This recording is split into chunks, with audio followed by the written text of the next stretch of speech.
Hello and welcome. I am Jody Myciak, and today I am so excited. I'm here with Lela Hightower. Hello. Hi, how are you, Jody? I'm great. How are you? Awesome, awesome, always. Wonderful. I'm so excited to have you here today. And Thank you for having me. so, Lela is the founder of the Red Lipstick Society. She is so passionate. I can see it in everything she does. Passionate about helping women. So I'm just really just gonna get right in, and we're gonna talk to Lela because she just has so much to bring to the table. So I would love to hear a little bit about yourself and what it is you really do.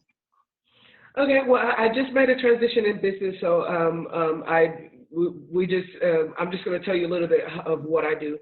I believe in empowering women in every aspect of their lives, and to once they're empowered, whether they have a business or whether they're starting a business, we take the balance of emotional stability and then leverage them in a business.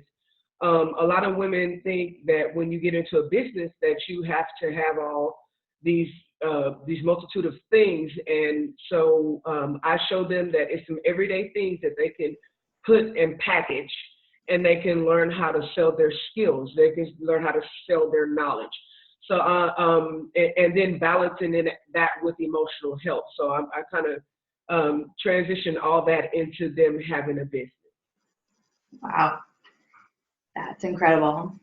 And I'm sure very helpful for so many women not knowing where to start. And Right.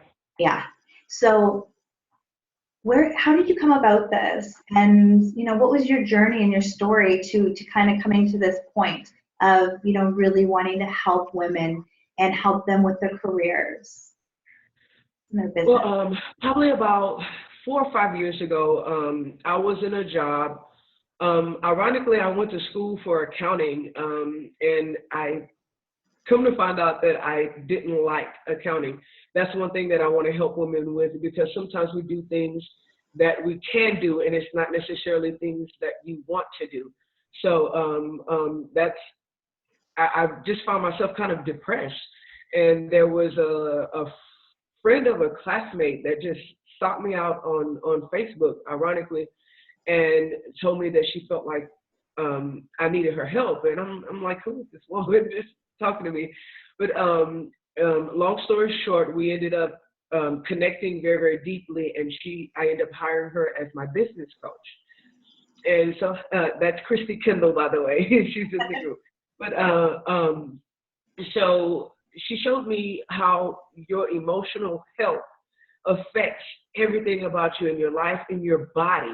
I just couldn't believe how much me not being stable emotionally affected my health. I had digestive problems and all that. And so she just opened me up to different types of energy healing and just all these different things to help me get better. And so in that, we discovered that I could help women in coaching as well. Now, I started off to be a relationship coach, which is where I was at the time. My husband and I have been together almost 20 years. Not too many people in their early 40s have been with someone half their life. So that's, and she was like, people don't want that. And so that was the direction I went. And as time went along, I just kind of I think I outgrew that because I wanted to impact women in a larger way, and just kind of taking the men out of the equation. I just wanted to started to just want to work with women, and so this transition happened recently. I just felt like there was more I had to offer. And going through all my business stuff and my failures and everything, I have all this knowledge. I might not be able to tell you exactly what to do, but I can tell you what not to do. That is gold. That is gold. Right? So as I got along with some of these wonderful women that have been put in my path, so it changed my whole direction of what I want to do. So that's the group I started from the get-go, and I can tell you about how the Red Lipstick Society got started. I'm excited to hear that story someday. Right, it's really a good one, and it teaches women how much we take things from childhood. It's so funny, but so as we're going along in my process with Christy, we were looking at colors and looking at my group and what I was going to name the group, and somehow we got on red, and it was discovered that my dad was very old school. I'm one of 6 kids from a big family, and he had 7 sisters as well. So he was funny about what we wore and everything. So I never was allowed to wear red lipstick. As a child, we could wear pinks, pastels, and this, but my dad never allowed us to wear red lipstick. And so I looked in my closet. We discovered I did not wear red. I didn't have anything red. And ironically, I have tattoos and they're all red. So there was, things that you could hide. Things that you could there was this red woman just wanting to come out and scream. And so I dyed my hair red, and she was like, you should call it the Red Lipstick Society. And so everything just became red, and I bought my first red lipstick about 3 or 4 years ago. And so so everything became red, and she's like, you're a red person, so you've had this red just dying to come out. And so that is how the Red Lipstick Society became. It's okay to wear red. It doesn't represent anything. It doesn't have to be what it was for me as a child. It was like, no, you just can't do that. And so now everything is red. You went from one extreme to the other. I love it. It is amazing what beliefs we follow, like we take with our childhood. It goes deep, and these beliefs are at a really young age. So that is, I love that you just like full steam right through that belief, and now you're read to a whole new level. I love it. Right. Oh, I love it. So you had this time then in your life where you didn't wear clearly any red. Your closet didn't have red. You didn't have red hair, and you didn't wear red lipstick. So what advice would you give mothers that, don't feel like they're having a hard time loving themselves, or coming from that place of old beliefs, or just they don't think that they're going to be a good mom, or they aren't a good mom? You know how many doubts, can kind of go through our mind, like, oh, I should be doing this, or I should be doing that. What kind of advice would you give those mothers that are having self-love? Well, I believe in authenticity. It was funny because yesterday my daughter said, why don't you act like a normal mother? We play with each other. And I said, I have never for one moment claimed to be normal to anyone. And to put ourselves in this box and not forgive ourselves for being human. When I talk about my dad, I love my dad. We're closer than most parents are with their children. And the red thing, I don't blame him for that. That's what he taught, and that's what he believed. And I learned a lot about both of my parents as I got older. They're human. So we need to forgive ourselves for being human, and just to try to get better, but recognize where you are right now. And if you want to be somewhere else, then you make that step to do that. But don't doubt yourself and what you're capable of by what you did yesterday. Oh, let's start with today and move forward. To let go of those beliefs of what we were. If you would have met me just 5 years ago, you'd have met a whole different person. So we all have the capacity to transform into anything we want. So that's part of my business name is the Phoenix. The Phoenix dies and takes that knowledge and wears that armor. And so we just have to move forward from that day. What are you falling short from? If you're falling short, that means you're comparing yourself. Yes. And I was just going to mention, and you were saying how your daughter's like, why aren't you more like a normal mom? What is normal, right? Exactly. Who really came up with that in the first place? Who said that you have to do this or you have to do that. We all know deep inside who we should But be. bring your unique self into with your children. If you can't be authentic with the mirror, we need to be authentic with the mirror, and then show your children, of all people, your quirky self. But show be totally authentic in your home. If you can't do that, then we need to talk. That is such a good point. It really is. And that's so, I've said this before on different things with other people, this is why I'm so passionate about helping mothers, because, and even women in general, we tend to fall into this guilt of taking care of everybody else and forgetting about ourselves, and we forget who we are. So it's really important to understand that, just because we're a mom or you're, it could be a nurse, you're any title, that's not who we are. Who we are is within. So that's beautiful, what you said about that. So it's so true. And I mean, in those things, those are just roles you play. That is not who you are at your core. Exactly. And that's when I did my transformation, my children started seeing a different person. And my husband was like, "Who are you?" Because I'm very systematic. The middle children are very systematic. We're the ones that always do the right thing, and we just kind of fade into the background. And so that's why the red and everything. I was conservative because that's who I've had to be. I was took care of my sisters, took care of this person, this person. You will literally exhaust yourself when you don't take care of yourself properly. I was in the hospital with gallbladder problems. I was in the hospital with pancreas problems because I was holding that person down literally, and my body was saying, "This is not who you are." So you have to find that authenticity, and you will wake up in the morning just loving life. Our bodies definitely have a way of telling us, whoa, you're not doing something aligned, and it's really amazing when we listen to our bodies. Exactly, our bodies tell us you're not doing things, according to your true self. So we all have those. Right. But yours definitely came up in, wow, in your, here you go, gallbladder. Wow. Exactly. I mean, that digestive problems I've been, and I don't have any of those since I started living a more authentic life. And the more authentic I get, the less problems I have.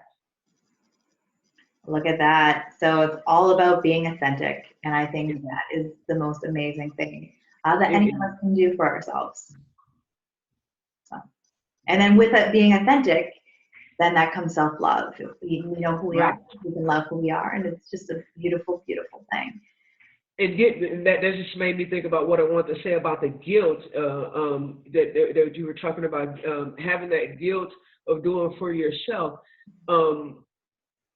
When I started having the transition of feeling like I wasn't enough, it was when my kids got a little older and they didn't need my help. That was one of the things that I wanted to teach in relationships, because a lot of marriages would break down after the last kid left. So if you don't put your effort into yourself and in your marriage, what's left after the kids leave? Of course, you put everything into your kids and everything, but you have to put just as much effort and energy into yourself so that you have something left when they don't need you. Exactly. I always say it's the longest relationship you'll ever have in your life is with yourself. Exactly. So start loving yourself. But yeah, that's a big one. And I've actually seen it with my own mom, where she has 4 kids and she put her whole life into us, which is amazing. Right. At the same time, once we left, you could see the stress and anxiety coming because she was losing who she thought she was the mom role. And that's another reason why I go down this route is to help. Right. I've seen mom is just one thing you are. It's just one thing. Exactly. It's a major thing, but it's still just one thing. Yeah, exactly. So let's go find some more fun things to do, right? Right. Yeah.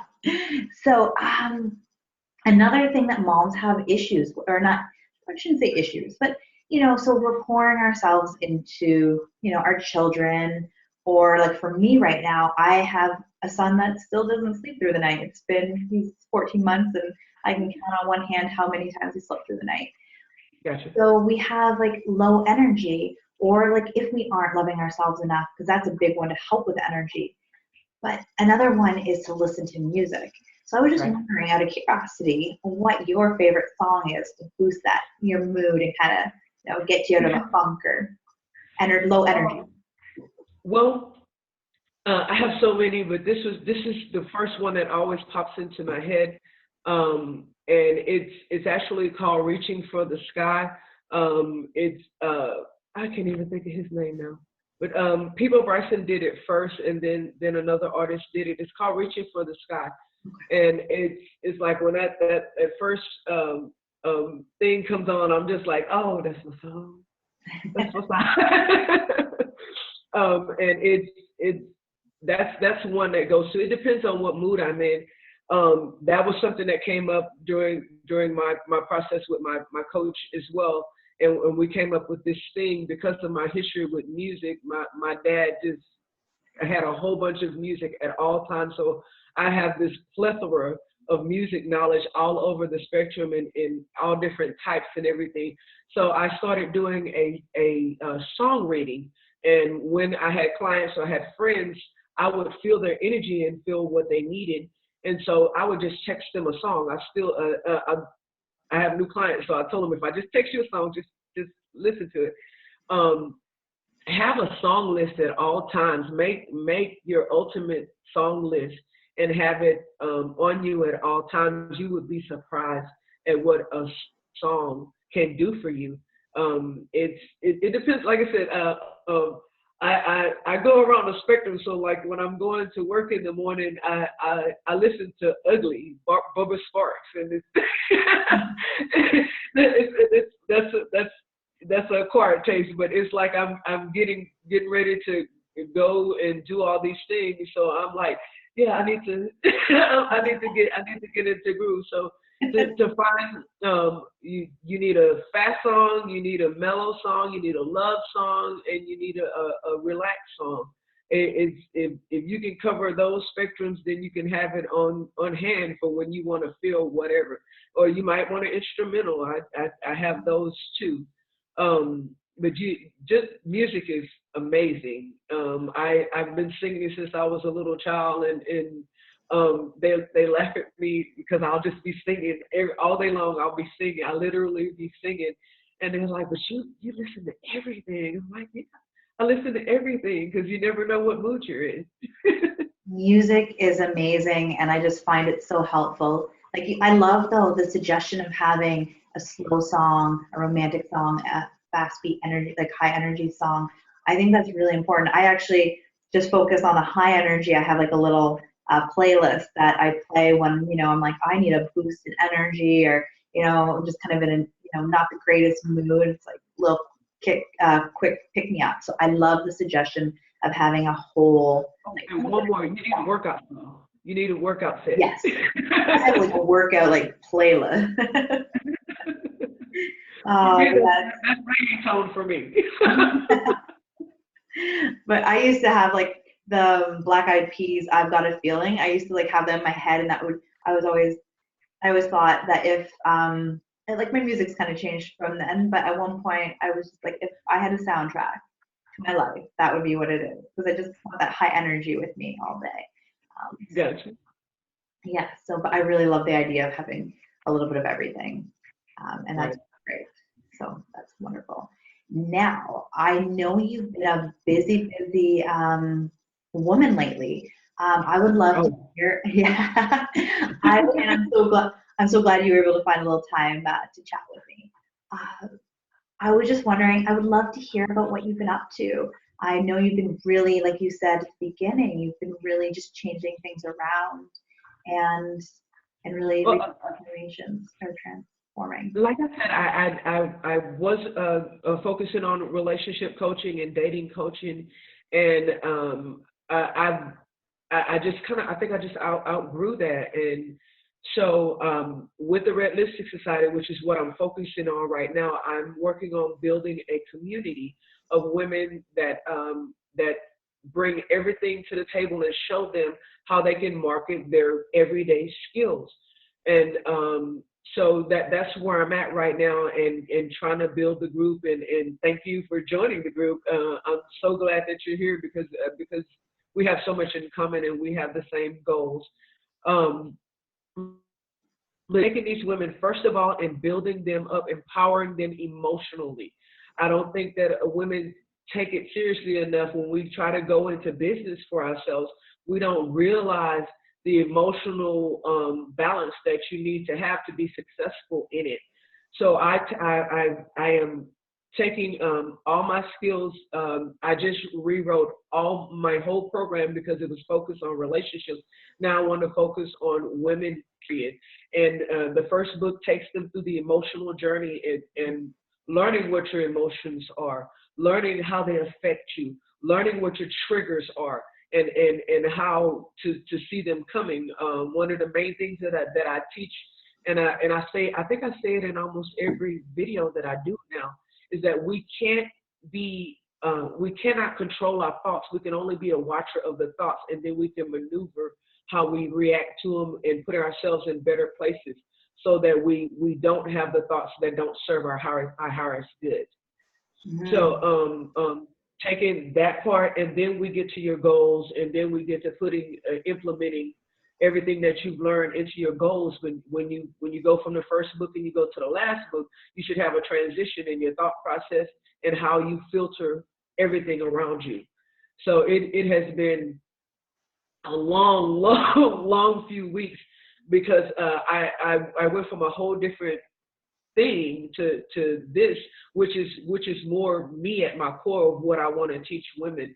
And I want to see one thing with my client yesterday, which I kind of wish I had that when I was going through my process. I wanted to make sure that I filled in the gaps of what I wanted to teach, and I just gave her a piece of paper of emotions.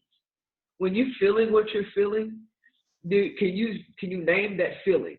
And because I had a hard time with it because I was so reserved and held things in, so I couldn't tell her how it was, what emotion that was that I was feeling. So she had to dig with me a long time before I had a breakthrough.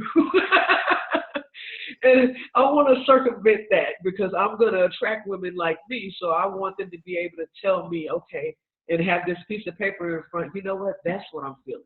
And so we can get to that emotional work, so we can get them to the business and whatever it is they want to do a little quicker. So I put my heart and soul into this new program, which is called Reclaim Your Life. Wow, I love that title. Yeah, I'm simplifying my titles. I overthink things a lot. Sometimes we as women kind of do that. Sometimes we as women do that. We overthink. Man, I'm a super thinker. I'm super thinker. But I love that you mentioned, well, actually, it was a really unique idea about thoughts. Like, we can't control them. So we got to, we can't control them. So then you just kind of, you get there and you figure out how to change them. And right. I think that's amazing. One of the days in this challenge is going to be, I don't want to ruin it for anybody that's, watching this before the day, but it's about mind. And we talk about the mind a little bit because our thoughts do really shape our life. So it's really great that you're really linking that. You're laying the foundation of where they're coming from, like who were they and who are they, and really figuring out what their thought process is, and then help them with the business side. I think that's a really unique, wonderful. It has to go that way. It has to, because you can't jump. You can't jump to the business and have all this crap going on back here. They're intertwined, especially if you're doing a business with that comes from you, your thoughts, and your services, your personal services, especially in the personal service business, and to get your ego in check. Everything that I wish that I knew before I got into business, I put into this program, so that we can get all that stuff out the way, and prepare you mentally for whatever comes your way in your life or your business. and to be able to recognize those things as they come along in your business, and it would be a smoother ride than what I had, because I have to take that hard road. I got to hit every bump, every crack. So I want to change that for other women.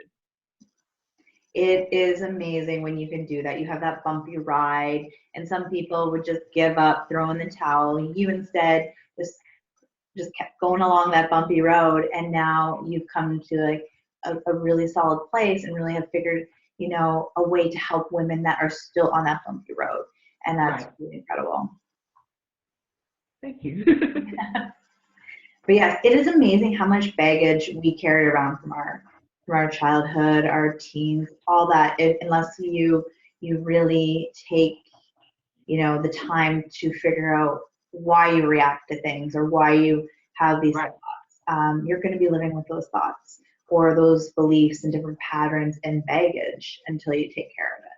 So, and one thing that a lot of people don't understand is that the subconscious does not have a sense of time. So whatever that false belief is, wherever it came from, it's like it happened yesterday. So until you dig in and figure out where it comes from, it will stay that way, and you will do the same thing over and over again until you dig in and find the source of that belief. And so and 9 times out of 10, it comes from the same moment. It's kind of funny. You can have one moment in your life, and it will affect 20 things in your decision making, 20 things in your reactions. And so it's so important to get that cleared, because there's that spot is supposed to hold something better and something that serves you in a more positive way. oh, that's great. And with you linking it with business, if you don't get those old beliefs, old thoughts out of the way before the business side of things, you're going to see those old beliefs and patterns in your business. So why not get those to go up? Yeah, might as well get those all out of the way now, and then have like a really good, solid business. I love it. Right. Yeah. Oh, well, it's been so great. And before we end, I really would love to ask you if you have any other advice, words of encouragement to share with us today. One, don't let anyone tell you what you can do. You can do anything that you want, and if you put your mind to it. The thing that we don't want to do is go through the process. The process is worth it. Trust me, it's worth it. And the community that I'm trying to build, I'm trying to put a safe place for you to go through that bumpy ride without feeling alienated by other people, without feeling competition, but support. Mm-hmm. And to know that even when you hit that bump, you still have that support with no judgment. So just keep going, and whatever is in your mind that you can do it. You just need to align yourself with the right people that can see it. Wonderful.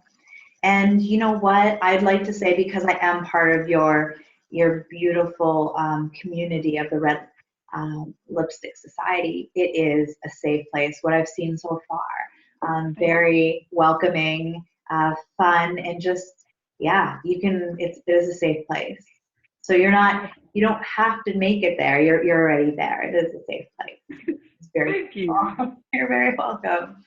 I only speak the truth. Unless I'm talking to my kids. No, I'm kidding. I'm teasing. Great area. It's like the close to the truth with them, depending. But you have to get through things. Anyway, I am so grateful and so thankful that you came or took the time to be here today with us and to chat and to share your story and your amazing gifts that you are sharing with the world. So thank you so much. Thank you for having me, Jody. You're very welcome. And thank you, all the moms that are watching, for taking the time for you to really just kind of stop, think, and evaluate, or just seeing where you need a little help, or, just even having, like, reaching out, or you don't even have to reach out. You're just looking. It's the first step. So just thank you so much for taking time for you. And that is really the first, most important step. So thank you all, and I hope you have a beautiful, wonderful day. Bye, Lela.